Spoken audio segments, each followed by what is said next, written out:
अस्सलामुअलैकुम, this is me Faiza Riaz. Program नया दौर में आपको खुश आमदीद कहते हैं। हफ्ते के आगाज़ में ही सबसे ज़्यादा जो ज़ोर शोर है और तकरीबन वीकेंड पे ही रहा है, वो रहा है पाकिस्तान तहरीक इंसाफ के जलसे का। पहले तो 5 अगस्त की डेट दी गई थी। 5 अगस्त की डेट के लिए लाहा अमल क्या होगा, किसने क्या करना था, किसके क्या क्या अहम जिम्मेदारियां दी गई थी। पार्टी डिवीजन अलग तरफ थी, हर कोई अपनी अपनी बयान दे रहा था। जेल से कोई पैगाम आ रहा था, कहा यह जा रहा था कि जेल में बैठे हुए बानी पीटीआई वो इस एहतजाज को कंट्रोल करेंगे, जिसमें एक ट्विस्ट दिया गया कि इमरान खान के बेटे कासिम उर सलेमान शायद पाकिस्तान आएंगे और उसके बाद वो इसको लीड करेंगे। लेकिन वो सारे ट्विस्ट खत्म हो गए। ये एहतजाज इस्लामाबाद की तरफ नहीं जाएगा, ये भी डिसाइड हो चुका है। और अब कल जब 5 अगस्त है, कौन करेगा इसकी क़यादत? वो तमाम लोग जो कि ऑलरेडी मौजूद हैं जेलों के अंदर, जो वो तो 9 मई के केसेस और उनकी सजाएं भुगत रहे हैं, लेकिन वो लोग जो कि बाहर मौजूद हैं, अब उनकी जानिब से ये इल्ज़ामात लगाए जा रहे हैं कि ये हुकूमत बौखलाहट का शिकार है, जिसकी वजह से डर के इन्होंने हमारे घरों पर, डेरों पर छापे मारने शुरू कर दिए हैं, अरेस्ट करना शुरू कर दिया है। जैसे इलेक्शन से पहले की सूरत हाल थी, अब भी यही सूरत हाल पैदा हुई है। और अगर इस बात को मान भी लिया जाए कि अगर छापे छापे नहीं भी मारे जा रहे हैं, ऐसा कुछ भी नहीं हो रहा, तो क्या फिर भी ये लोग रेडी हैं बाहर निकलने के लिए? और अगर निकलेंगे भी तो कहां जाएंगे, कौन इसको लीड करेगा, किसकी बात मानेंगे, ये अलग कहानी है। क्योंकि सीएम केपीके, अली अमीन गंडापुर जो भी है, इन सब में पार्टी पोजीशन में बैरिस्टर गौहर के बाद अगर किसी के पास कोई सबसे बड़ा स्टेटस है हुकूमत जो है पाकिस्तान तहरीक इंसाफ की, दैट इज अली अमीन गंडापुर, जिसको वो लीड कर रहे हैं। अली अमीन गंडापुर 5 अगस्त के हवाले से 90 डेज का ऑलरेडी अल्टीमेटम दे चुके थे, लेकिन अब केपीके से एक बहुत बड़ा जलसा लेकर आना, लोगों को मोबिलाइज करके लेके आना, वहां पर मौजूद एमएनए एमपीए अगर ले आते हैं तो वो कोई इतनी बड़ी बात नहीं होगी, क्योंकि वहां पर उनकी हुकूमत है पाकिस्तान तहरीक इंसाफ की। असल पॉइंट ये है, असल एजेंडा ये है कि पंजाब के अंदर से लोग कैसे निकलेंगे। क्या वहां पर इतना आलिया हमजा के अलावा किसी और ने ऑन ग्राउंड कोई काम किया है? अली अमीन गंडापुर की आपको पहले गुफ्तगू सुनाते हैं।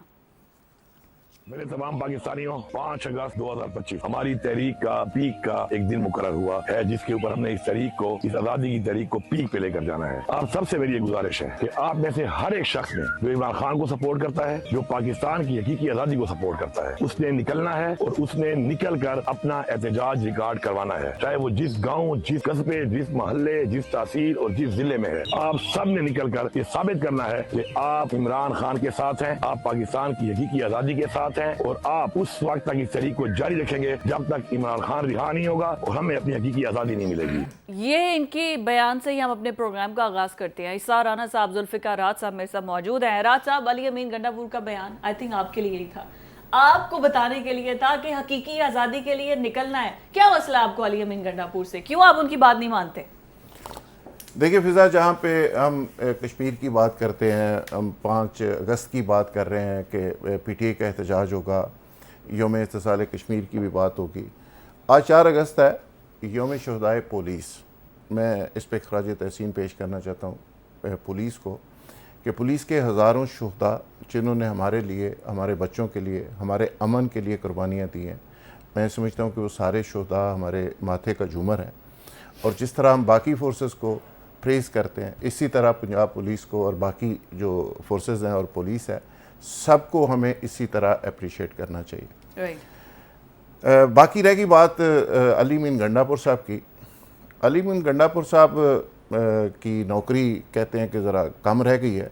वोड़ा साहब ने तो दावा कर दिया कि उनकी नौकरी के आखिरी दिन चल रहे हैं और किसी वक्त भी फरागत का कोई संदेशा आ सकता है। अंदर से एक स्टेटमेंट आई है, मैं उसको बहुत बार बार पढ़ता रहा, कि इमरान खान साहब के नाम से मंसूब हुई। वो कहाँ तक सही है, कहाँ तक गलत है, मुझे नहीं पता। कहा गया कि जी इमरान खान साहब ने कहा है कि अगर दहशतगर्दों के ख़िलाफ़ केपी में ऑपरेशन ये बंद नहीं करवा सकते तो इस्तीफ़ा देते हैं। अच्छा, मुझे समझ नहीं आई, और इमरान खान के नाम से वो पूरे सोशल मीडिया में चलती रही। अगर इमरान खान साहब इस तरह की स्टेटमेंट दे सकते हैं कि दहशतगर्दों के ख़िलाफ़ जो ऑपरेशन है उसको अगर ना रोका गया और इसने नहीं रोका तो ये इस्तीफ़ा दे दे। अच्छा, इसी तरह फैसल वोड़ा साहब ने और भी बहुत सारी बातें की हैं कि बहुत सारे इश्यूज़ ऐसे हैं, ये डबल क्रॉस कर रहे हैं अली अमीन गंडापुर साहब। वो एहतजाज के हवाले से, बाकी इश्यूज़ पे 26 नवंबर, बहुत सारी चीज़ें ऐसी हैं जो अभी अली अमीन गंडापुर साहब के गले में पड़ रही हैं, और अली अमीन गंडापुर साहब की नौकरी बिल्कुल रिस्क पे आ गई है। तो अभी ये 5 अगस्त को क्या इनका अच्छा, 5 अगस्त को अली अमीन गंडापुर साहब उसी तरह ही ड्रामे करते हुए आपको मिलेंगे जिस तरह पहले उन्होंने किए थे। पहले तो एक बहुत बड़ा माप लेके इस्लामाबाद तक पहुंच गए थे ना, अब सिर्फ पेशावर और उधर ही ड्रामे करते हुए नजर आएंगे अपने अपने शहरों में। और बेसिकली अडयाला जेल को फोकस कर रही है पीटीआई। और जिस तरह अलीमा खान ने कहा कि कासिम और सुलेमान भी हो सकता है जी मंगल को वो भी आ जाएं, और बड़ी ब्रेकिंग न्यूज़ चलाई गई कि जी वो दोनों ही आ रहे हैं। तो अभी तक की खबर ये है कि उन्होंने तो दरखास्त भी नहीं दी, उन्होंने तो प्रोसेस भी उनके वीज़े का शुरू नहीं हुआ। अनाउंसमेंट उन्होंने कर दी थी, तलाल चौधरी ने बड़ा कैटेगोरिकली कहा है कि वो ट्रैकिंग नंबर दे दे। कैसे मोमेंटम बनेगा, डाला जेल के बाहर कितने लोग पहुंचेंगे, कहाँ से आएंगे, ये एक सवाल है। ये एक सवाल है। राना साहब, व्हाट डू यू थिंक? 5 अगस्त को एक्सपेक्ट ये कर रहा था कि पता नहीं कितना एक्स्ट्रा ऑर्डिनरी और कितना सब कुछ हो जाएगा। ऑन ग्राउंड कुछ भी नहीं है। अपने अपने शहरों में रैलियां निकालें, जलसे निकालें, वो उधर केपीके में बढ़ के मार लेंगे, बहुत है। नहीं, ऑन ग्राउंड तो है, कंटेनर ऑन ग्राउंड ही है। वो हवाओं में नहीं लटके हुए। अच्छा। या कोई ज़मीन 2 जगहों पे नहीं छुपाए हुए, ऑन ग्राउंड है कंटेनर्स। हाँ, अगर मतलब उनके तहरीक में दम ही नहीं है तो ये कंटेनर्स क्यों ला रहे हैं? आप छोड़ें, एक दफ़ा उन्हें आने दें सड़कों पे। आ तो जाएंगे, लेकिन उनको कंट्रोल भी तो करना है। मॉब है एक, तो आप तो कह रही हैं कि कैसा? नजर ही नहीं कुछ आ रहा है, उनमें है ही नहीं मोमेंटम। चले जो भी शरपसंद अनासिर या शरारती लड़के अगर कुछ कर दें तो पुलिस ने कोई तो तैयारी की हो। चलें, अच्छी बात है। काश ये लाहौर पुलिस ने 9 मई को भी की होती तैयारी, तो शायद इतना बड़ा सानिया ना होता जितना बड़ा हो गया। तो बहरहाल, लेकिन मैं ये समझता हूँ कि पीटीआई का जमहूरी हक है, उन्हें मिलना चाहिए। उन्हें क्या कहते हैं, अपने जमहूरी हक के लिए बाहर निकलना चाहिए। अगर आप जमाते इस्लामी के लॉन्ग मार्च के लिए उनके साथ बैठ के उनके लिए रास्ते मुंतखब कर सकते हैं, तो पीटीआई भी पाकिस्तान की एक जमहूरी पार्टी है, दुनिया की 8वीं बड़ी सियासी कुव्वत है, और पाकिस्तान के अंदर दुनिया की 8वीं बड़ी कुव्वत है जी, सियासी जमात जी, बतौर जमात। और दूसरी बात यह कि पाकिस्तान 8 फरवरी है, नहीं, दुनिया की 8वीं बड़ी पाकिस्तान की तो पहली होगी ना। 8 फरवरी को तो साबित हो गया कि पहली है, ठीक है ना, तमाम तर उसके बावजूद भी। ठीक। तो मेरा ख्याल है कि उनको जमहूरी हक मिलना चाहिए। मैं 9 मई करने वालों के साथ नहीं हूँ, जिन्होंने पाकिस्तान की रियासत से टकराए, मैं उनके साथ नहीं हूँ। लेकिन उस चक्कर में मैं जो पाकिस्तान के जमहूरियत के अंदर रह के अपना वो जमहूरी हक इस्तेमाल करना चाह रहे हैं, मैं उनको रोकने के भी हक में नहीं हूँ। मैं ये समझता हूँ कि अगर 9 मई किसी ने किया तो उसे सज़ा मिलनी चाहिए, और उसकी पूरी आज़ादाना आदिलाना तहकीक के बाद उसे सज़ा मिलनी चाहिए, बिकॉज़ उन्होंने मेरे हीरोज़ की इंसल्ट की है। तो लेकिन इस आड़ में अगर किसी जमात के ऊपर अमलन पाबंदी लगा दें आप, ये किस्म की पीटीआई पे अमलन पाबंदी है आजकल। तो 26 नवंबर को इन्होंने यही सब कुछ तो किया था। हाँ, वो उन्होंने खुद गोलियां चलाई थी अपने पे। नहीं, वो कह रहे थे कि वो चीजें ऐसे लेकर आए हैं क्या जिसकी वजह से थे? वो अली अमीन गड्ढा को पता नहीं क्या, कोई पेट्रोल बम आ गए, कोई क्रेनें आ गई, कोई चीजें उठा के फेंकी है। यहाँ तक कि वो जो ग्रीन बेल्ट्स बनाई हुई थी उनको, उनकी वीडियोस बाद में आई, उनको उखाड़ के फेंक दिया। तो ये टीएलपी वालों ने सब कुछ किया था, तो उनमें से कितनों को सजा हो गई आज तक? जिन्होंने पुलिस वाले भी मार दिए थे बड़ी तादाद में, कितनी सजाई है उन्हें? नहीं, उन पर मुकदमा चल रहे होंगे, मुकदमे चल रहे हैं ना, मुकदमे चल रहे हैं ना। मिले क्या मतलब उनकी बताएं कितनी गिरफ्तारी हुई आज तक? सुनवाई कहीं ना कहीं तो जाहिर है, अगर जिनके देखें जहाँ शहीद शोहदा हुए हैं, रियासत ऐसे ही तो नहीं जाने देगी उनको भी गिरफ्त में लेकर आएगी। पुलिस वाले शोहदा नहीं है, पुलिस वाले शोहदा की बात कर रही हूं। जो पर्चा हुआ उनके कत्ल का, कितने लोग गिरफ्तार हुए? बताएं जी राज साहब, कितने? नहीं, आप बताएं ना, आप मुझसे सवाल कर रही हैं। नहीं, मैं आपसे सवाल कर रही हूँ, कितने लोग गिरफ्तार हुए? आप मुझसे सवाल करेंगे, मैं आपसे सवाल करूंगा। डेफिनेटली अरेस्ट हुए होंगे। तो मैं कह रहा हूँ ना, मुझे बताएं कि कितनों को सजा हुई। वो मीडिया में नहीं इस तरह से हाईलाइट अच्छा, हुए ना, क्योंकि वो सजा हुई है। नहीं, क्योंकि वो पीटीआई इतनी बड़ी जमात है जिसकी हर खबर मीडिया में हाईलाइट होती है। मैं यही आपसे, आप क्या कह रहे हैं कि उनको गिरफ्तारियां नहीं हुई? नहीं, मैं यही कह रहा हूँ कि जब उन्होंने किया था और इतने पैमाने पे आग लगाई थी, पुलिस वालों को मारा था, तो उनको भी सजाएं होनी चाहिए, मैं ये समझता हूँ। और 9 मई वालों को भी होनी चाहिए जिन्होंने ऐसा किया, ठीक है। लेकिन उनको भी माफ़ी नहीं होनी चाहिए जो प्रेस कॉन्फ्रेंस करके इस्तेकाम पार्टी में जाके बैठ जाएं, उनको भी नहीं, क्योंकि उन्होंने मेरे हीरोज़ की इंसल्ट की है। माफ़ मैंने करना है उन्हें, ठीक है, रियासत का हिस्सा हूँ मैं।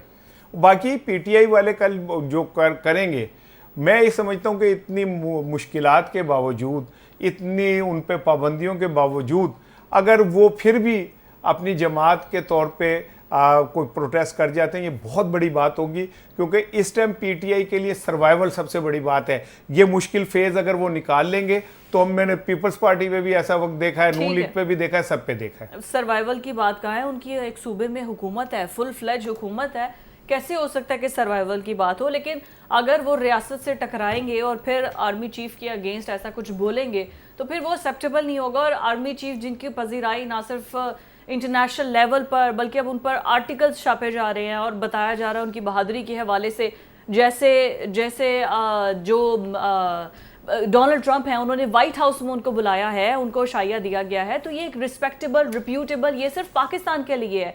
और अब जब इन पर अब इंडिपेंडेंट राहत साहब, अब ये अगर कोई उन पर आर्टिकल्स लिख रहा है, उन्होंने तो मार्क्स एंड सीगल को हाइड नहीं ना किया होगा कि मेरी लॉबिंग करें और ये नहीं, ये हमारे लिए बहुत प्राउड वाली बात है कि किस तरीके से इंटरनेशनल मीडिया पूरे दुनिया के सामने उनके इमेज को रिकग्नाइज कर रहा है।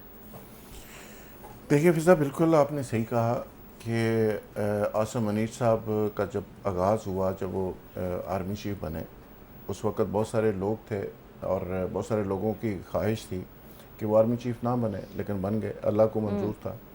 उसके बाद भी बहुत सारे लोग उनके लिए तरह तरह के चैलेंजेस पैदा करते रहे, लेकिन वो हर मैदान के अंदर सुरखरू हुए। पाकिस्तान की मईशत से लेके डिप्लोमेसी तक, डिप्लोमेसी से लेके इंटरनेशनल रिलेशंस, जहाँ जहाँ पे उनको पजीराई मिली, और बीच में एक जंग आ गई इंडिया पाकिस्तान की, उसके अंदर से भी उनके लिए एक रिस्पेक्ट और अपॉर्चुनिटी निकली कि पूरी दुनिया ने पाकिस्तान के इदारों को और उनकी शख्सियत को और पाकिस्तान को रिकग्नाइज़ किया। और आज बिल्कुल आपने सही कहा कि वहाँ पे लॉबिंग तो पीटीआई कर रही है, बिलियंस रुपए लगा रही है, लेकिन अमेरिका को राम करने के लिए, और वहाँ से वो रिजल्ट्स नहीं निकल रहे। और सारी अमेरिका की पाकिस्तान और इस रीजन के हवाले से जो टोटल उनकी खारजा पॉलिसी है वो आसिम मुनीर साहब के गिर्द घूम रही है। बार बार आसिम मुनीर साहब को डिस्कस करते हैं, वो ट्रंप हो, वहाँ का मीडिया हो, वहाँ के थिंक टैंक्स हों, वो सारे के सारे आसिम मुनीर साहब को अप्रिशिएट करते हैं। और अभी जिस आर्टिकल का आप हवाला दे रही हैं, उस आर्टिकल में भी उन्होंने उनकी एक फ़ौजी सलाहियत से लेके इकॉनमी के लिए जो वो काम कर रहे हैं, डिप्लोमेसी में जो उनका रोल है, और जो अमेरिका पाकिस्तान के रिलेशन को नई जहत के अंदर वो दाखिल कर रहे हैं, ये भी एक उनको ने एक नया, एक मैं समझता हूँ कि एक चीज़ सामने लेके आए हैं जिसके पूरी दुनिया और अमेरिका, सारी दुनिया उनको अप्रिशिएट। और इसका 100% ऑब्वियसली राना साहब इंडिया को बहुत तकलीफ हो रही होगी कि most influential, most empowered, powerful personality के तौर पर ये अगर आ रहे हैं और जिस तरीके से वो यूएसए और पाक जो रिलेशनशिप है उसको बेहतर कर रहे हैं, इंडिया इसको इजी गो नहीं जाने देगा। देखिए, बड़े हमारे लिए फ़ख्र की बात है 24 करोड़ लोगों के लिए कि हमारे फील्ड मार्शल को दुनिया तस्लीम कर रही है, और मुझे भी उतनी खुशी है जितनी एक पाकिस्तानी को खुशी हो सकती है। लेकिन इसमें कहीं मुझे एक ज़रा सा थोड़ा सा है कि काश हमारी पॉलिटिकल हुकूमत भी इतनी ही कायदाना सलाहियतों की मालिक होती।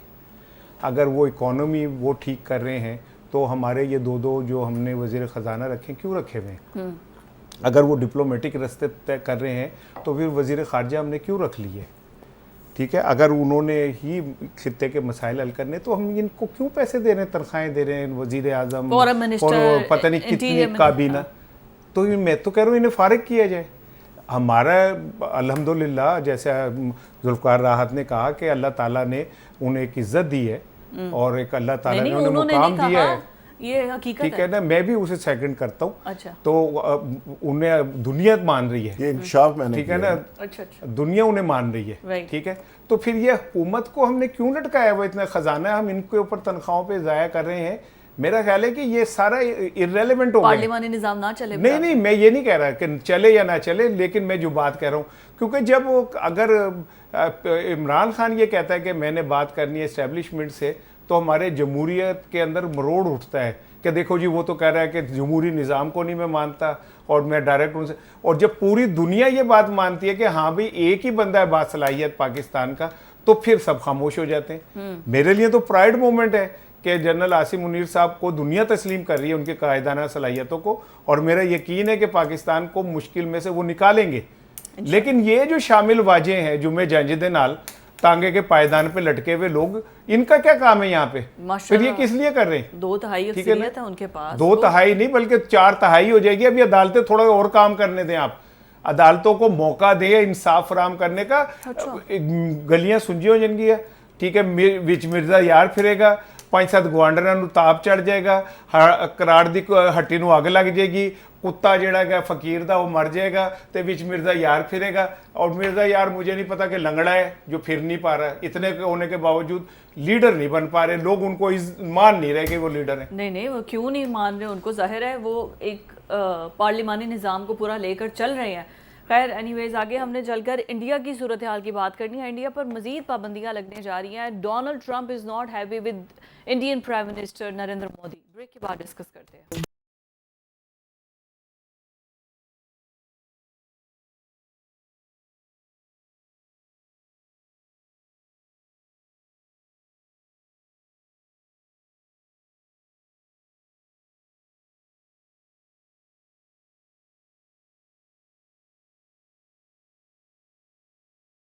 Field marshal general Asim Munir, उनके लिए तो पूरे के पूरे आर्टिकल्स द इकोनॉमिस्ट में लिखे जा रहे हैं और बताया जा रहा है कि कैसे वो पाकिस्तान को लीड कर रहे हैं, and he is the actual leader. और वो बड़ा, अब इस चीज़ को एक तरफ पाकिस्तान को इतनी इज्जत मिल रही है, इंडिया जो कि इस खित्ते का, एशिया का, जिसे वो अपने आप को चाचा मामा समझता था और वो कहता था पाकिस्तान तो कुछ है ही नहीं, पाकिस्तान को तो हम ऐसे कर देंगे।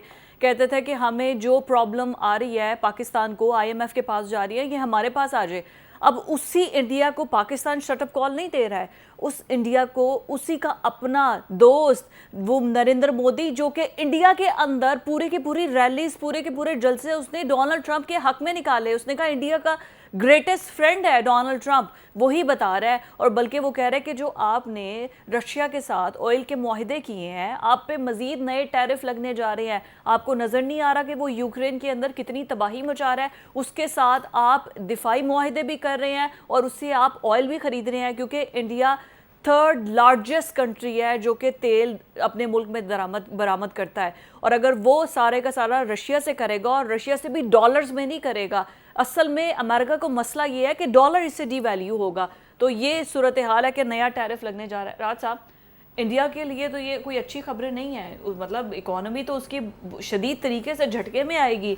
अगर आप USA में जाएं, बहुत सी चीज़ें मेड इन इंडिया मिलती हैं, बल्कि आपको पाकिस्तानी कम्युनिटी के साथ ये इंडियन कम्युनिटी कितनी ज़्यादा मिलती है, तो ये बड़ा डैमेजिंग है इंडिया के लिए। देखिए, इस हद तक तो बड़ा अच्छा लगता है कि हम इंडिया को सारे मिलके गालियां दें और राना साहब भी मेरे बात देंगे यकीनन, लेकिन जो फैक्ट्स है ना वो ये हैं कि जिन दिनों में अमेरिका ने ईरान का तेल पूरी दुनिया पे बंद किया हुआ था कि आप किसी को एक लीटर नहीं बेच सकते, उन दिनों भी इंडिया परवाह नहीं करता था और ईरान से तेल खरीदता था।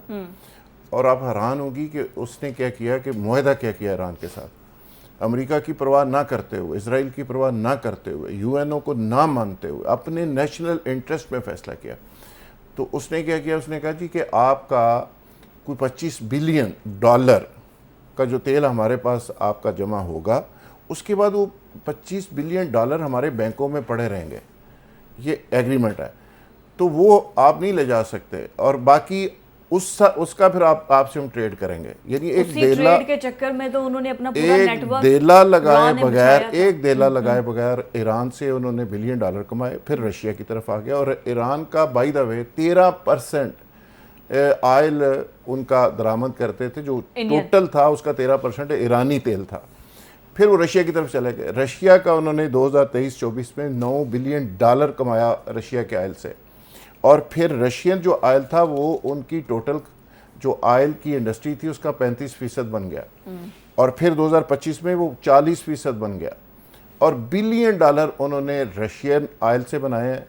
और आप हैरान होगी कि इंडिया से जहाँ से तेल को बड़ी तादाद में निकलता ही नहीं, वो इंडिया ईरान और रशिया का तेल सस्ता लेके अब पूरी दुनिया को एक्सपोर्ट कर रहा है। और दुनिया अच्छा, वहाँ पे MBS को उन्होंने अप्रोच किया, उन्होंने वहाँ पे रिफाइनरी लगा दी। अब इंडिया पूरी दुनिया को तेल एक्सपोर्ट कर रहा है और सबसे बड़ा मिडिल ईस्ट के अंदर और पूरी दुनिया के अंदर वो एक्सपोर्टर बन गया। $1 बिलियन इस लड़ाई में सारी में कमा के साइड पे हो गया। अब ट्रंप उसको क्या कह रहा है, टैरिफ लगा रहा है, नहीं लगा रहा। सवाल यह है कि उन्होंने अपने नेशनल इंटरेस्ट के लिए क्या गेम किया। अब हमारी बारी आई है, चलो आसिम मुनीर साहब की वजह से ही हम 19% के टैरिफ के ऊपर है, वो 25% टैरिफ के ऊपर है, लेकिन फिर भी मजीद इंडिया लग रहा है। जो काम करेगा वो अपने नेशनल इंटरेस्ट में ही करेगा। यस यस, और उसको वहाँ पे रजीम चेंज करने का ऑपरेशन बहुत ग्रैंड होने जा रहा है, लेकिन वहाँ पे पॉलिटिकल सिस्टम ज़रा और ये बड़ी strong है। खबर दी है वैसे हाँ, आपने। ये नहीं ये रियलिटी है, लेकिन वो इंडियन चैनल्स ये दिखा रहे हैं कि जैसे पाकिस्तान में रजीम चेंज ऑपरेशंस होते हैं, इंडिया में ऐसा नहीं हो सकता है। बट राना साहब, डोनाल्ड ट्रंप इंडिया पे अगर टैरिफ लगा भी रहा है फॉर द टाइम बीइंग है, हमें इस अपॉर्चुनिटी को किस तरीके से गेन करना चाहिए? एक तो आप बात ये समझें कि जो रूस से तेल खरीदेगा उसकी हुकूमत चेंज हो जाएगी। ये तो बात आपने पहले भी कही रिकॉर्ड थी। हो हाँ, गई। ठीक है। ठीक है ना? इंडिया की नहीं तुसी ताड़ी होगी। हाँ, मैं वही कह रहा हूँ, जो भी रूस जाएगा आज ये बात कंफर्म हो गई अच्छा, कि जो इंडिया रूस जाके तेल लेगा उसकी हुकूमत नहीं रहेगी, रिजीम चेंज। लेकिन ट्रंप साहब तो रोज फोन कर देना तो वो करते रशियन होंगे प्रेसिडेंट। ना, मैं लेकिन जो मैं कह रहा हूँ, नंबर 1 नंबर 2 बात ये लेट्स है, सी मोदी की अब हुकूमत ठीक है चेंज ना? होती है नहीं कि नहीं, वो हमें उससे क्या फर्क पड़ जाएगा? मोदी की जगह पे राहुल गांधी आ जाएगा, वो होगा तो पैट्रियोट ही ना इंडिया का, वो इंडिया की तरक्की करेगा ना। हुकूमत ठीक वो है ना? रजीम चेंज की बात वो पे so मैं what? आपको कह हमारे यहाँ रिजीम चेंज से तो गुर्बत और भूख महंगाई आई ना, यहाँ पे तो लोगों के पास खाने को खत्म हो गया ना। जब रिजीम चेंज से पहले तो बहुत अच्छा था माहौल, लोग खुशहाल थे किसी हद तक, कोविड के बावजूद भी।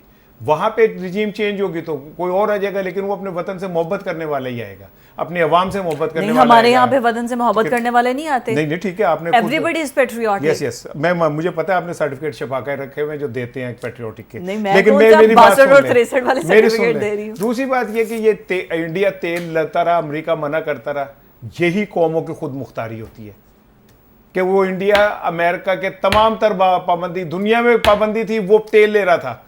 हम साथ होके एक गैस पाइपलाइन नहीं ला सके क्योंकि अमेरिका बहादुर नाराज हो जाएगा। फिर हम कहते हैं 80 ते बड़े खुद मुख्तार है गया, हम तो बड़े आजाद हैं। तो इंडिया को देखें, जिसने पाबंदी का फायदा उठा के $25 बिलियन अपनी इकोनॉमी में पैदा कर लिए। हम अपने गैस नहीं अमेरिका ईरान से ला सके। अच्छा, वैसे ठीक है ना? राणा साहब, ऐसा क्यों है कि पहले तो इस पर पाबंदियां नहीं लगी थी, ये जंग के बाद ही ये सब कुछ सिलसिला? पहले तो ईरान से भी खरीद रहा था, रशिया से भी खरीद रहा था, किसी को कोई ऑब्जेक्शन नहीं था, तब तो आपस में बड़ी दोस्तें थी, वही तो मोहब्बतें। अगर आपका एक पट्टा आप पाल रहे हो पहलवान और वो जाके चपेड़े खा के आ जाए तो आप कहते फजूल आदमी, इस पे में हमने इन्वेस्टमेंट की हुई थी, उसे चपेड़े पड़ गई हमारे से, तो अब वो उसकी खत्म हो गई पहलवानी। अच्छा। लेकिन ये कि मैं उसको ट्वीट को पढ़ रहा था ट्रम्प का ना, ट्रम्प का तो हाँ, बड़ा मुझे- precise और हाँ बड़ा जी, उसने हाँ, वो clear मैं बोला। अभी 2 दफा पढ़ा, मुझे इंग्लिश चूंकि आती है, तो उसमें उसने एक जगह कहा है कि जी आपको नहीं पता, इंडिया को कहा है, आपको नहीं पता कि आप जिससे रूस से पेट्रोल ले रहे हैं उसकी मशीनरी ने यूक्रेन में कितने लोग मारे। तो मेरा दिल क्या, मैं पूछूं ट्रम्प साहब, आपको गजा के बंदे नहीं नजर आ रहे जहां पे हजारों लोगों को आपने मार दिया, Yes, जहां पे दुनिया का सबसे बड़ा कब्रिस्तान बना दिया, जहां पे छोटे बच्चे खाना ना मिलने के सबब मर गए, जहां आपने हॉस्पिटल्स के अंदर तबाहियां फेर दी। दुनिया का बेशर्म तरीन आदमी भी जो होता है हॉस्पिटल्स को अवॉइड करता है, ठीक है? नेतन्याहू ने उसकी भी परवाह नहीं की, और तुम नेतन्याहू के पीछे खड़े हो, तो वहां पे तुम्हें कराहे नजर नहीं आ रही, वहां मुसलमानों की चीखें नजर नहीं आ रही, वहां बच्चियों की यतीमी नजर नहीं आ रही, वहां बच्चों की बेकसी नजर नहीं, तुम्हें यूक्रेन में नजर आ रही है, इसलिए कि पैसा सब कुछ है।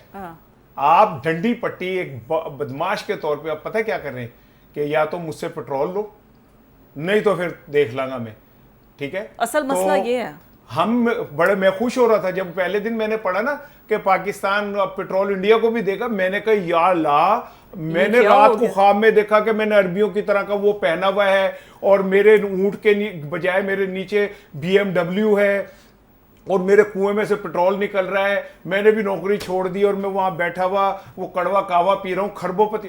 उस अगले दिन उन्होंने कहा भाई तुम्हारा तेल वैसे निकालना है, मैंने तेल तुमने मेरे से खरीदना है। हाँ। वो एक चीटर है, आई एम सॉरी टू से, जिसने अपने हर एहसान करने वाला। मैं डर रहा हूं उससे। एक फिल्म में वहां मैं हूं ना में वो शाहरुख खान गिरने लगता है ना, तो उसका भाई कहता है भाई मेरा हाथ पकड़ो, मैं हूं ना, कहता है इसी बात का डर है कि तू है। तो मुझे तो जिस दिन उसने मेरा हाथ पकड़ा है हमारा, मुझे उस दिन से डर है कि ये इतना बेवफा आदमी है। अच्छा। कि इसकी डिमांड बढ़ती जाएगी असल और में अगर उसको- जहां हम पूरी नहीं करेंगे वहीं फंस जाएंगे। जो प्रॉब्लम, जो ट्रबल आ रही है उसको सिर्फ ये आ रही है कि रशिया से वो डॉलर में ट्रेड क्यों नहीं कर रहा। सिर्फ ये आ रही है कि क्यों उससे, अगर वो डॉलर्स में ट्रेड कर रहा हो तो फिर ना मसला हो। हमारे ईरानी सदर भी तो पाकिस्तान आए हुए हैं, उनका दौरा बड़ा कामयाब रहा है। दिल माशाह, चश्मे मा रोशन, हमारे शहबाज शरीफ वो बोलते हैं जो आते हैं। तो ईरानी जो प्रेसिडेंट है उनके दौरे को किस हवाले से देख रहे हैं? मेरा ख्याल है कि रईसानी साहब के बाद ये एक अच्छा एक है कि Iranian president again he is here in Pakistan. देखिए जी, बड़ा अच्छा लगा कि ईरानी प्रेसिडेंट पाकिस्तान का फ्लैग लगा के अपने जहाज से उतरा, और इंक्लूडिंग नवाज शरीफ वाज वो देयर। अगस्त के महीने में पाकिस्तान के अंदर है। 14 अगस्त हमारा आज़ादी का दिन भी है, और इसके पीछे एक ज़ाहिर एक तारीख है। अभी आप साल पीछे चले जाएं, ईरान और पाकिस्तान की क्या सिचुएशन थी, अफ़गानिस्तान के साथ आपकी क्या सिचुएशन थी। तो ये जो पीपल टू पीपल कंटेक्ट्स होते हैं, जो कंट्री टू कंट्री रिलेशंस होते हैं, ये किसी ज़ाहिर रोमांस या किसी नफ़रत की बुनियाद पे नहीं होते, ये इंटरेस्ट की बुनियाद पे होते हैं।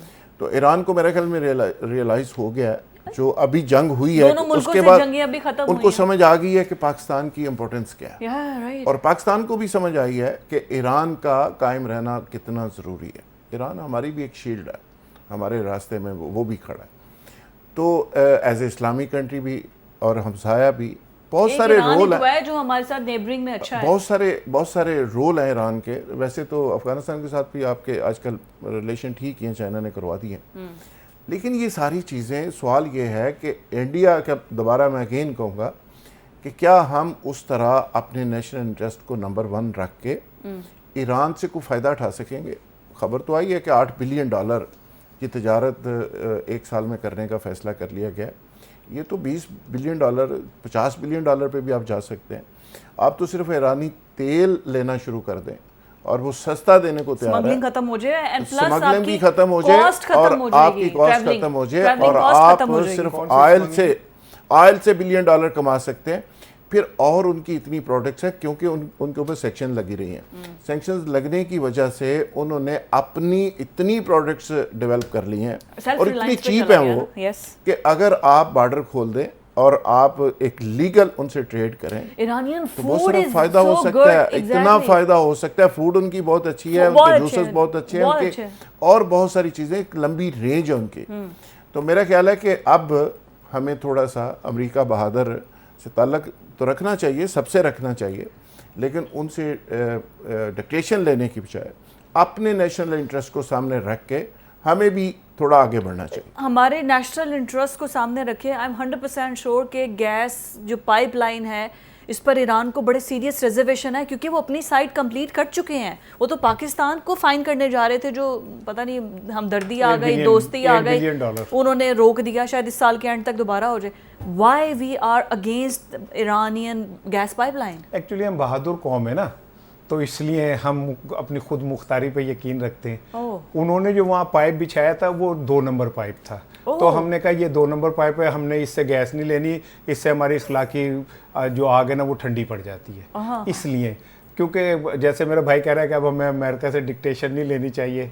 मैं इतना उदास था इसके इस लतीफ़े से ना, मुझे इतनी हंसी आई है, मेरा दिल कर रहा है इस तरह के 2-3 लतीफ़े और सुनाए कि हम अमेरिका के डिक्टेशन नहीं लेंगे। देखिए, अमेरिका के बगैर हम चाइना से रिलेशनशिप हमारे है, इज़हार करने में क्या रहा है? आप लेते रहे डिक्टेशन, चाइना से हमारे रिलेशनशिप है ना। ठीक है, लेकिन जो डिक्टेशन कहते हैं ना नहीं लेते, उनका अंजाम बहुत बुरा होता है। आप कज़ाफ़ी से शुरू हो जाए, Anwar Sadat, Jamal Abdul Nasser, Shah Faisal, Houari Boumediene, Zulfikar Ali Bhutto, you just name है कि जो अमेरिका से जो टकराया वो निशान इबरत बन गया। तो उसने इतना डरा दिया है कि अब किसी की जरूरत नहीं होती, और फिर वो छोटी सतह के करप्ट लोगों को बड़ा सियासतदान बनाता है, उन्हें करप्शन का मौका देता है, फिर वो पैसे बाहर जाते हैं, जब बाहर जाके वो जमा हो जाते हैं, फिर डॉन लीक्स जैसे काम करके बेड़ा गर्क कर देता है सबका, और एक मौका आता है वो कहता है ये पैसे मेरे को लें, अब मुझसे कोई नहीं ले सकता। तो वो हाँ, वो ठीक कह रहा है ये कि हमें अमेरिका को कहना चाहिए कि भाई हम तेरी कोई बात नहीं मानते, ठीक है, हमारी मर्जी, हम नहीं मानते, हमने पहले उसकी कौन सी बातें मानी। ये डिप्लोमेटिक गुफ्तगू जो हम कर रहे हैं, but at the end eventually it's a good sign कि एक मुल्क हमारा हमसाया जो कि जंग से अभी अभी जिसकी जान छूटी है, उसका एक नया प्रेसिडेंट है, और वो पाकिस्तान के पास आता है, वही जहाँ पे उनके शायद लास्ट वर्ड जो उनके असैसिन हो गए थे रईसानी साहब, उसके बाद वो आए। तो ये 1-2 नेबर्स के अंदर कुर्बतों की एक, it's a good sign for the neighbouring countries. अभी एक ब्रेक के बाद चीनी बहरान पर बात करते हैं। पूरे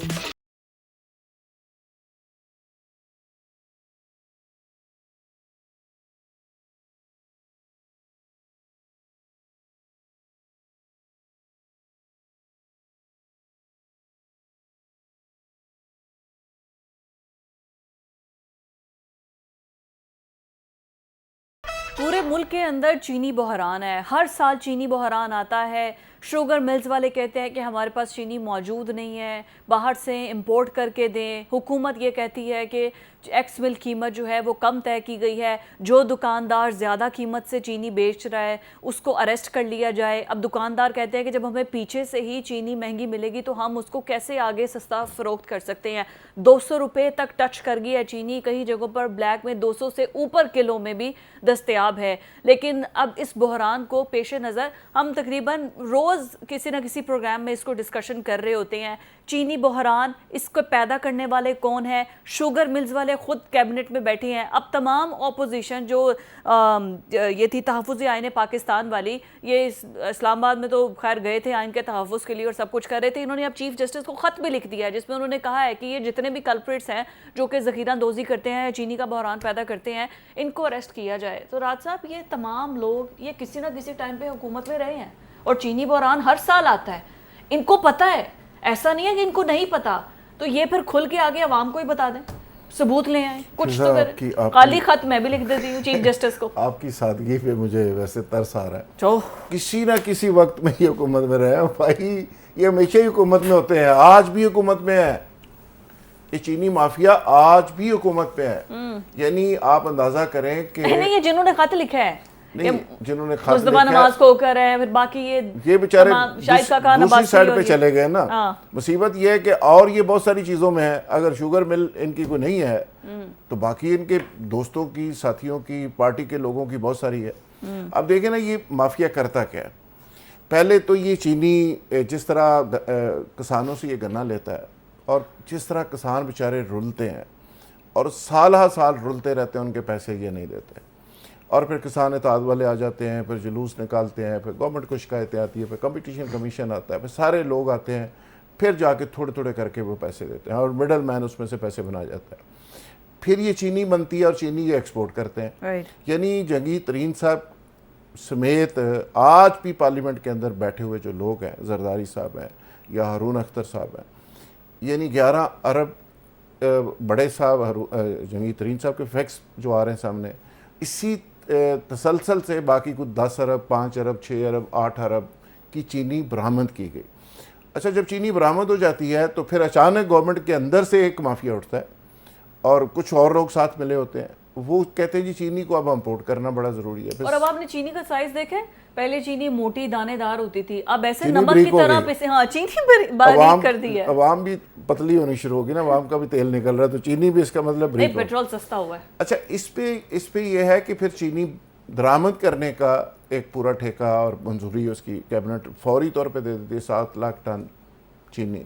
फिर शोर मचाता है मीडिया, फिर उसको कम कर दिया जाता है, फिर चीनी को स्टॉक कर लिया जाता है, ज़ख़ीरा कर लिया जाता है और आज भी चीनी जगह जगह ज़ख़ीरा हुई है। गवर्नमेंट कह रही है जी हमने उस पर कब्ज़ा कर लिया है। कंपटीशन कमीशन ने 44 अरब रुपए इनको जुर्माना किया था। वो एक ऐसा अदारा है जो इन चीज़ों के ऊपर इसको रेगुलेट करता है और जुर्माने करता है। आज तक इन्होंने उसको 1 रुपया नहीं दिया। 2021 का फैसला है, अभी उसके रिव्यू में गया, दोबारा इंक्वायरी उसकी शुरू हो गई। इमरान खान के दौर में एक कमीशन बना था और उस कमीशन के जो हेड थे सजाद मुस्तफ़ा बाजवा साहब FIA के अफसर थे। उन्होंने ये सारे लोगों की एक रिपोर्ट तैयार की और उसको नौकरी से डिसमिस कर दिया गया और वो घर बैठा हुआ है और शुगर माफिया उसी तरह अपनी जगह पे है। और शुगर माफिया एसोसिएशन भी एक इनकी इतनी अफेक्टिव है और ये लोग इतने अफेक्टिव है चूँकि बिलियंस डॉलर का ये बिजनेस है। तो आज भी इस पे अल्टीमेटली ये सारा जो स्कैम है, इसका मुतासर होने वाला जो शख्स है वो आम आदमी है। और इस पे कहीं ना कहीं गवर्नमेंट बेनिफिशरी है, कहीं ना कहीं ब्यूरोक्रेसी दिहाड़ी लगा रही है, कहीं ना कहीं कस्टम है, FBR है, ये शुगर मिल माफिया है। अगर बेड़ा गर्क हो रहा है, तबाही हो रही है तो अवाम की। राना साहब, ये सिस्टम इतना नंगा है, स्पेशली ज़ख़ीरा अंदोज़ी के हवाले से पिन पॉइंट किया जा सकता है कि कौन लोग इसमें मुलव्वस हैं, लेकिन खामोश। एक गांव में चोरी हो गई। तो जो गांव का चौधरी था ना, उसने सबको इकट्ठा किया। उन्होंने कहा जी सारे कुरान पे हल्फ दो कि चोरी नहीं की। सबने कुरान पे हल्फ दे दिया। वाह। वहाँ एक बंदा था राणावर का, उन्होंने कहा चौधरी साहब तुम भी दे दो। ओह, ठीक है ना। तो बजाय इधर उधर दिया तलाश चौधरी साहब कर चौधरी साहब दे देंगे तो शुगर मिले कैसे चलेंगी। ओह, अच्छा अच्छा अच्छा, आप कैसी बात कर रही हैं। ठीक है। अच्छा, ठीक है ना? नहीं देता राणा ने। नहीं तो राणा ने क्या कि चौधरी साहब तो आप भी हल्फ उठा लेना फिर। अच्छा अच्छा। तो चौधरी साहब ने कहा ये चौधरी ने हल्फ उठा लिया तो चोर पड़े जाएगा। तो बात ये है कि आप पे ही पाना कुंडियाँ तो आप पे ही खींचना है डोर। अभी तो आपने 2 शुगर क्या कहते हैं वो उनके मिल्स मालकान को एयरपोर्ट से गिरफ्तार किया है। अभी तो आपने कहा कि जी ये तो बहुत बड़ा स्कैम है। अभी तो आपने कहा कि जो काबीना के अंदर ये फैसला हुआ गलत हुआ। अभी तो आपने फिर अचानक ये फिर क्या। एक बात आप याद रखें, दुनिया के अंदर कौमों को जवाल जो है ना वो एकदम नहीं आता। दुनिया में कौमों को जवाल आहिस्ता आहिस्ता तब आता है जब उनके ऊपर इंसाफ खत्म हो जाता है, अदल खत्म हो जाता है, उनके ऊपर आदिल हुक्मरान खत्म हो जाते हैं, उनके ऊपर लूट मार वाला माफिया बैठ जाता है, ऊपर बेरहम लोग बैठ जाते हैं जिन्हें गरीबों नीचे वालों की कतन कोई परवाह नहीं होती। मैं ये बात बड़ी दिल से दुखी दिल से कह रहा हूं, हमसे ज्यादा मुत्तकी, हमसे ज्यादा परहेजगार कौमें तबाह हो गई। ठीक है ना, आप हिस्ट्री उठा के देख लें। ठीक है, सिर्फ इसलिए वो हो गई कि उनके ऊपर जो बैठे हुए लोग थे वो नाअहल थे और उनके नीचे जो लोग थे उन्होंने उन नाअहलों को हीरो बना लिया था। मुझे खौफ आता है। मैंने एक हदीस मुबारक पढ़ी कि आप सल्लल्लाहु अलैहि वसल्लम से पूछा किसी ने कि या नबी आप ये बताएं कि कैसे पता चलेगा कि क़यामत के क्या निशानी है। तो आपने कहा कि बेवक्त बारिशें होंगी, ठीक है, अहमक हुक्मरान होंगे और पता नहीं क्या कहते हैं तंग दिल जो है ना अमीर लोग हो जाएंगे। मुझे तो डर लगता है। पाकिस्तान में तो रोज क़यामत आती है। Right. मैं सिर्फ एक जुमला सुन ले, जिस दिन जिस घर के अंदर भूख से एक बच्चा रोते रोते बीमार पड़ जाता है ना, क़यामत होती है उस घर के अंदर। उस मां से पूछे जाके आप वो किस अजाब से गुजरती है। उस बाप से पूछे जिसके पास फीस नहीं होती और उसके बच्चे घर बैठ जाते हैं। पूछो उन माँ बाप से जिनकी बेटियां जो हैं जैस की वजह से घरों के अंदर बैठे बैठे बालों में चांदी आ जाती है। आप कैसे हुक्मरान हो यार, ऊपर बैठे हुए हो, तुम्हारी मिले, तुम्हारे आईपीपीस, तुम्हारी गंदम की फैक्ट्रियां, तुम्हारा सब कुछ हो, तुम कहते चोर कौन है। मुल्क कैसे तबाह हो रहा है मुझसे पूछो, मैं बताता हूं। लेकिन आप सच सुन नहीं सकते क्योंकि इस माशरे में सच कहना मुमकिन ही नहीं रहा। राज साहब, ये जो ऊपर बैठे हुए हैं लोग, ऐसा है जो चीज़ बहुत ज़्यादा महंगी हो जाती है आवाम खाना छोड़ दे, क्या करेंगे, क्या ही कर लेंगे। इनको ज़बरदस्ती मजबूरन सब कुछ, उसका डिमांड एंड सप्लाई का क्या रूल है। खाना वैसे भी कौन सा सेहत के लिए अच्छी है, खाना छोड़ एकदम से बॉयकॉट करे सब। हम पब्लिक में भी तो इतनी यूनिटी नहीं है ना, क्या करें। और फिर ये अकेले राणा साहब आपकी बात ठीक है, ये ऊपर वाले तो जो कर रहे हैं जिनके बड़े बड़े स्टोर्स हैं वो ज़ख़ीरा अंदोज़ी करके बैठे हुए हैं कि रोक के रखो, अब महंगा होगा। तो जैसे पेट्रोल है, जब कीमत बढ़नी होती है उस रात को पेट्रोल नहीं आपको मिलेगा। मसला सिर्फ अगर चीनी का हो तो चलो हम छोड़ के देख लें, बाइकआउट कर लें। यहाँ मसला तो दुनिया की हर चीज़ का है। हाँ। आप मुझे बताएं ना कि रमज़ान के अंदर जो काफर हैं जिनसे हम नफरत करते हैं, हाँ। जिनके खिलाफ बातें करते हैं, वो सेलें लगा देते तो हैं, कुछ मुफ्त नहीं है। सामान देना शुरू ये कर देते बारिश हैं। एक दिन हो जाए उसके उस दिन सब्जियों के रेट देख लें। पूरी दुनिया के अंदर रमज़ान के अंदर पूरी दुनिया गैर मुस्लिम जो है वो चीज़ें 50% से नीचे ले जाती हैं। मुसलमानों से यकजहती का इज़हार करते हैं। मुसलमान क्या करते हैं, ज़ख़ीरा अंदोज़ी ट्रिपल एक्सपेंसिव और आपको 4-4 गुना प्राइसेस। तो आप मुझे बताएं कि जब इखलाकी तौर पे बर्बाद आप हो गए, इज्तमाही तौर पे आपकी तबाही और बर्बादी होगी, जो ताजर है वो सिर्फ मुनाफे की बात करता है, वो खौफ खुदा उसको रहा ही नहीं। और इसीलिए कहते हैं जो ताजर हुक्मरान नहीं होने चाहिए, क्योंकि उनकी जिन्स मार्केट के अंदर बिक्री होती है। तो वो वहाँ पे उसको कंट्रोल नहीं कर सकते। एक कन्फ्लिक्ट है बहुत बड़ा। अच्छा, इसी तरह आप बात कर रही हैं सिर्फ चीनी की, या गंदम है, चावल है। मुझे बताएं कौन सी चीज़ है जिसकी ज़ख़ीरा अंदोज़ी नहीं, कौन सी चीज़ है जिसमें मोनोपोली नहीं, कौन सा ऐसा प्रोडक्ट है कि जिसमें ये सारी बदमाशी नहीं होती, मिडल मैन नहीं करता, किसान बर्बाद हो रहे हैं, आम लोग बर्बाद हो रहे हैं। तो अवाम बेचारी किस किस से बाइकआउट करे। फिर वही बात है जो राना साहब कह रहे हैं कि अवाम अपने इस पे पत्थर बांधे पेट के ऊपर, तो खाना पीना छोड़ दे और फाकों से वो मर जाए। ये सारी एलीट क्लास जो है ना, ये एलीट क्लब है इसने जो इत्तेहाद किया हुआ है ना, अवाम के खिलाफ किया हुआ है। यानी इनका टारगेट सिर्फ और सिर्फ अवाम है, और ये सारी पार्टियों की जो एलीट है वो एक बात पे मुतफिक है कि इस अवाम को सांस नहीं लेने देना। वो चीनी के ज़रिए हो, वो चावलों के ज़रिए हो, वो गंदम के ज़रिए हो। देखिए ना, एक फर्टाइल मुल्क पंजाब, खूबसूरत सूबा, पूरी दुनिया की फूड बास्केट इसको कहते हैं। तो यहाँ पे अगर गंदम ख़त्म हो जाए, यहाँ पे चीनी का बहरान आ जाए, तो इससे बड़ी शर्मनाक बात क्या हो सकती है? exactly. तो गवर्नमेंट फैसिलिटेट करती है। गवर्नमेंट ये नहीं होता कि जी आप बाइकआउट कर दें। मलका बरतानिया से मंसूब है शायद, या किसी ने कहा था कि गंदम होगी, उन्होंने कहा जी डबल रोटी खा लिया करो। हाँ। ये देखें ना, ये कोई सोल्यूशन थोड़ा है। सवाल ये है कि ये जो कॉटल्स बने हुए हैं, ये जो सारे बदमाश हैं, इनको पकड़ेगा कौन? अब ये चीफ जस्टिस को जो खत लिखा है, चीफ जस्टिस इस पे सो मोटो ले ले, एक कर दे कि जो इतना महंगी अगर कोई बेच रहा है, चाहे वो हुकूमत का कोई है, मारे छापे और ये बंद कर दे। और ये जो अभी वो बनी है क्या, ये पंजाब के अंदर एक वो बनी है ना, पीरा फोर्स ने यही तो काम करना है। करें ये सारे कोल्ड स्टोरेज ने, ये जो स्टोर रूम्स बने हैं जहाँ पे सब जखीरा अंदोजी है, करें सी। तो आप चीफ जस्टिस सो मोटो की वो दरवेश आदमी है, वो कुछ नहीं लेते, वो एक दरवेश सिर्फ इंसान है। ठीक। तो उन्हें क्या ज़रूरत है किसी से मांग के तो सो मोटो ले लें? तो चल रहा है जैसे चलने दें। 165 रुपए की सरकार ने चीनी की कीमत रखी है, हाँ। ठीक है ना, और तो सरकार को भी कोई फ़र्क नहीं पड़ रहा, वो भी दरवेश है, वो कहते हैं अगर 200 में भी नहीं मिल रही तो ना मिलने दें। ठीक है, शहबाज शरीफ शोर तो मचा रहे हैं। नहीं मचा रहे हैं, लेकिन अपनी फैक्ट्रियों की चीनी सस्ती कर दें। उनकी अपनी भी मिल्स है ना, तो उसकी कर देते, रमज़ान शुगर मिल और बाकियों की कर देते।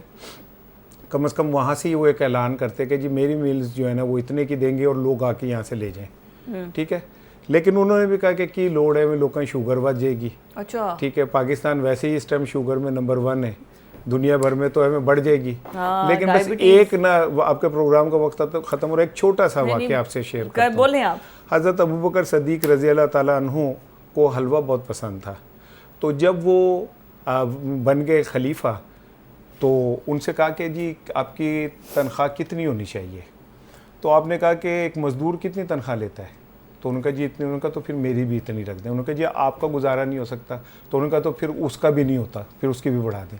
अच्छा, बहरहाल वो जब चलता रहा तो उनकी वालदा को पता था कि उन्हें हलवा पसंद है। अब वो हलवा बन नहीं सकता था क्योंकि था ही नहीं। उन्होंने क्या कि एक दिन थोड़ा सा हलवा बना के उनके पास लाए और कहा कि ये आप खा लें। तो आपने कहा कि भाई ये कैसे हुआ? तो उन्होंने कहा कि मैंने एक एक चुटकी इकट्ठी की थी। तो आपने कहा मेरे उसमें से एक चुटकी कम कर दें। क्योंकि बातें करना बहुत आसान है, हम खादमीन हैं, हम ये हैं, अल्लाह के यहाँ इनका बहुत बुरा अंजाम होगा। इतना पैसा जोड़ जोड़ के करना क्या है जब आपको पता है कि आपके नीचे वाले आपकी आंखों के सामने भूखे मर रहे हैं।